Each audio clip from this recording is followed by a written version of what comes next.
Highway પર દોડતી sleeper બસો બસમાં બેઠેલા પેસેન્જરો માટે મોતનો મુકામ બની રહી છે। અચાનક જ કોઈને કોઈ અકસ્માતના કારણે આ બસો એકદમ અગનજ્વાળા બની જાય છે અને આરામથી ઊંઘ લેતા મુસાફરો માટે આ બસ જાણે અગ્નિવર્ષા સમાન બને છે। હાઈવે પર દોડતી આ બસો જાણે મુસાફરો માટે જીવતી ચિંતા બની ગઈ છે। આના કારણે આરામથી મુસાફરી કરવા માટે બસમાં બુકિંગ કરાવનારાઓમાં ચિંતાનું વાતાવરણ જોવા મળ્યું છે। કહેવાય છે કે આખા દેશમાં કુલ 23 લાખ બસ છે, જેમાંથી 20 લાખ બસ ખાનગી છે, તેમાં 10% જેટલી સ્લીપર બસો છે। બીજી તરફ બધી લક્ઝરી બસોની તુલનાએ સ્લીપર બસમાં અકસ્માત થાય ત્યારે જાનહાનિનું પ્રમાણ વધારે જોવા મળે છે। લક્ઝરી બસોને દિવસના થતા અકસ્માતની તુલનાએ રાતના સ્લીપર બસોને થતા અકસ્માતમાં જાનહાનિ વધારે થાય છે। તેનું સૌથી મહત્વનું કારણ છે કે ત્યાં મુસાફરો ઊંઘતા હોય છે। સ્લીપર બસો પ્રવાસીઓ માટે કેમ બને છે જીવતી ચિંતા? એસી માટે R32 અથવા તો R410A ગેસનો ઉપયોગ। ગેસ લાઇનમાં લીકેજ થવાથી આગ લાગી શકે।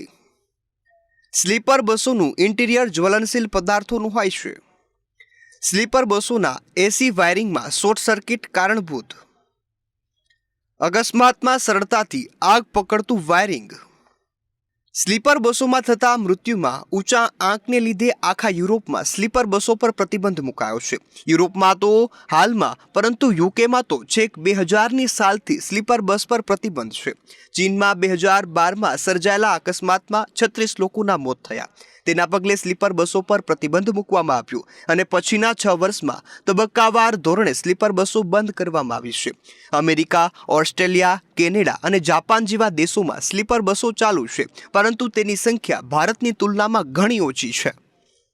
સ્લીપર બસો મુસાફરો માટે ઘાતક બનવાનું કારણ। અકસ્માત થાય તો બધા મુસાફરો માટે એક સાથે બહાર નીકળવું અશક્ય। મોટાભાગની સ્લીપર બસો ડબલ ડેકર હોય છે। ઉપરની સીટ પર સૂતેલાઓને બસમાંથી ઉતરવાનો સમય પણ ઓછો મળે છે। નાની જગ્યામાં વધુ સીટ હોવાથી જગ્યા ખૂબ જ મર્યાદિત હોય છે।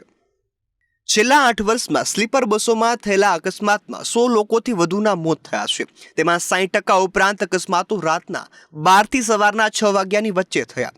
તેમાં મૃત્યુઆંક ઊંચો રહેવાનું કારણ છે કે લોકો તેમાંથી સમયસર નીકળી શક્યા ન હતા। 23મી ઓક્ટોબરના રોજ થયેલા અકસ્માતમાં જોઈએ તો હૈદરાબાદથી બેંગલુરુ જવા નીકળેલી લક્ઝરી બસ રાત્રે 3:30 વાગ્યે કુર્નૂલ જિલ્લામાં હતી। તે સમયે તેમાં આગ લાગી। આ આગમાં 20 લોકો જીવતા ભૂંજાઈ ગયા। આના 10 દિવસ પહેલા જ જેસલમેરમાં સ્લીપર બસમાં લાગેલી આગમાં 26 લોકોના મોત થયા। આમ પખવાડિયાના સમયગાળામાં સ્લીપર બસની 2 દુર્ઘટનામાં લગભગ 4 ડઝન જેટલા લોકોનો ભોગ લીધો છે। સ્લીપર બસો પર ક્યાં ક્યાં પ્રતિબંધ? યુરોપમાં સ્લીપર બસો પર આ જ વર્ષથી પ્રતિબંધ લાગ્યો। ઇંગ્લેન્ડમાં 2000ની સાલથી સ્લીપર બસો પર પ્રતિબંધ। ચીનમાં 2018ની સાલથી સ્લીપર બસો પર પ્રતિબંધ। આ અંગે બસ ડિઝાઇન કરનારા નિષ્ણાતોનું કહેવું છે કે સ્લીપર બસોમાં પેસેન્જરો સરળતાથી મૂવમેન્ટ કરી શકતા નથી। તેના કારણે અકસ્માતની સ્થિતિમાં તેમને ઝડપથી બહાર નીકળવા માટે પૂરતા પ્રમાણમાં જગ્યા મળતી નથી। આ બસો સામાન્ય રીતે માંડ 8 થી 9 ફૂટ ઊંચી હોય છે। તેમાં પણ સિંગલ ફ્લોર બસ હોય તો બચવાની સંભાવના વધુ હોય છે, પરંતુ ડબલ ડેકર બસ હોય તો જાનહાનિની સંભાવના વધી જાય છે। તેથી જો સ્લીપર બસમાં મૃત્યુઆંક વધારે હોય તો સમજવાનું કે ડબલ ડેકર બસ છે। આ ઉપરાંત એક અન્ય મહત્વનું કારણ બસ ડ્રાઈવર બસ ચલાવતા સૂઈ જવાનું પણ છે। સ્લીપર બસોના અકસ્માતના કિસ્સામાં લગભગ 25% કિસ્સામાં ડ્રાઈવર સૂઈ ગયા હોવાનું સામે આવ્યું છે। આમ ડ્રાઈવરને રાતના 12 થી 6ની વચ્ચે ઊંઘ આવતી હોય છે, તે બાબત પણ અકસ્માતમાં મહત્વરૂપ કારણ બની ગયું છે। દેશમાં કુલ 23 લાખ બસોમાંથી 20 લાખ બસો ખાનગી માલિકીની। 20 લાખ બસોમાંથી લગભગ 2 લાખ બસ સ્લીપર કોચ। અકસ્માત વધતા સ્લીપર બસો પર પ્રતિબંધની માંગ। ભારતમાં છેલ્લા 3 વર્ષમાં 8 મોટી દુર્ઘટના બની। આ ઉપરાંત ફાયર બ્રિગેડના અધિકારીએ જણાવ્યું કે ફક્ત 30 સેકન્ડમાં જ આગની નાની જાળ મોટી આગનું સ્વરૂપ પકડે છે। આ આગ એટલી જબરદસ્ત હોય છે કે જો એક રૂમ હોય તો તેટલો ગરમ થઈ શકે કે જેમાં દરેક વસ્તુ આગ પકડી લે છે। અહીં ગરમી કપડાને રીતસરના ભસ્મીભૂત કરી દે છે અને આવું જ લોકો સાથે પણ થઈ શકે છે.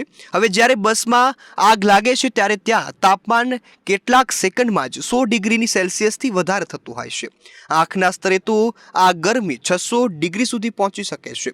આ સંજોગોમાં બસની અંદરની હવા જબરજસ્ત ગરમ થઈ જાય છે. આટલું ઓછું હોય તેમ દરવાજા પણ લોક થઈ જતા હોય છે, જેના કારણે બસ ફક્ત બસ ન રહે તે ગેસનું ચેમ્બર બની જાય છે. તેમાં ગરમ ધુમાડો અને ગેસ ભરાઈ જાય છે. આ હવા શ્વાસ લેતા પ્રવાસીઓના ફેફસા સુધી પહોંચે છે અને તેને પણ સળગાવી દે છે. હૈદરાબાદ અને જેસલમેરની જેમ ચાલતી બસમાં આગની આવી અનેક દુર્ઘટનાઓ સામે આવી ચૂકી છે. આ વર્ષે મેમાં બિહારથી દિલ્હી જતી એક ડબલ ડેકર બસમાં આગ લાગી ગઈ. તેમાં 5ના મોત થયા. બસમાં 80 લોકો હતા અને તેમાં 20 દાઝ્યા હતા. બસમાં દુર્ઘટનાના કારણે ટેન્કર ફાટવાથી ઈંધણ બહાર આવતા ઉપરના ડેકમાં આગ લાગી. આ આગની ઉપર કૂદવાના ચક્કરમાં ઘણા લોકોને ઈજાઓ પહોંચી અને તેમજ કેટલાક તો ઊંઘમાં જ મૃત્યુને ભેટ્યા.